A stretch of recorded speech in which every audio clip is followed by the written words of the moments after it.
1 লাখ চৰকাৰী চাকৰি দিম বুলি কৈছিলোঁ। 1.5 লাখ ল'ৰা ছোৱালীয়ে চৰকাৰী চাকৰি পালে। এইবাৰ আমাৰ চৰকাৰ হ'লে 2 লাখ ল'ৰা ছোৱালীক আমি চৰকাৰী চাকৰি দিম আৰু 1 পইচাও দিব নালাগে। কংগ্ৰেছৰ দিনত চাকৰিৰ কাৰণে কোটি কোটি টকা দিব লাগিছিলে। বিজেপিৰ দিনত চাকৰিৰ কাৰণে 1 টকাও দিব নালাগে, হয়নে নহয়? এইবাৰ আমি মহিলাসকলক উদ্যমিতা আঁচনিত 10,000 টকা দিছিলোঁ। অহাবাৰ আমি মহিলাসকলক 25,000 টকাকৈ আমি দিম। যিসকলে ঘৰ পোৱা নাই তেওঁলোকক আমি ঘৰ দিম। যিসকলে অৰুণোদয় পোৱা নাই তেওঁলোকক আমি অৰুণোদয় দিম।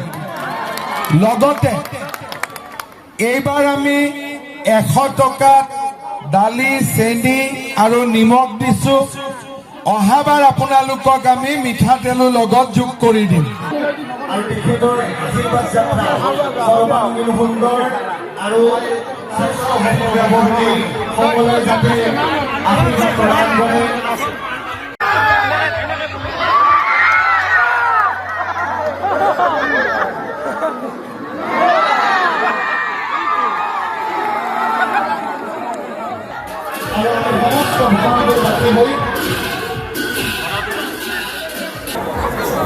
প্ৰতিগৰাকী ৰাইজ এই যাত্ৰাত ওলাই আহিছে, আশীৰ্বাদ দিছে।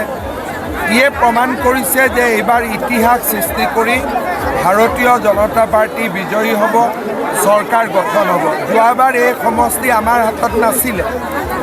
আমি ভবানীপুৰো হাৰিছিলোঁ, সৰ্বকো হাৰিছিলোঁ। কিন্তু এইবাৰ আপোনালোকে দেখিছে পৰিৱেশ কেনেকুৱা। ৰাইজে মাৰ ভাঙি ওলাই আহিছে। ৰাইজে এইবাৰ বিজয়ী বিজেপিক বিজয়ী কৰিছে। কংগ্ৰেছৰ অৱস্থা কি হ'ব ছাৰ? মইতো কোনখন পাৰ্টি বৰপেটাৰ মানে কংগ্ৰেছে এতিয়া আৰু ভাৰতত ইলেকশ্যন খেলি লাভ নাই, পাকিস্তানত ইলেকশ্যন খেলিব লাগে।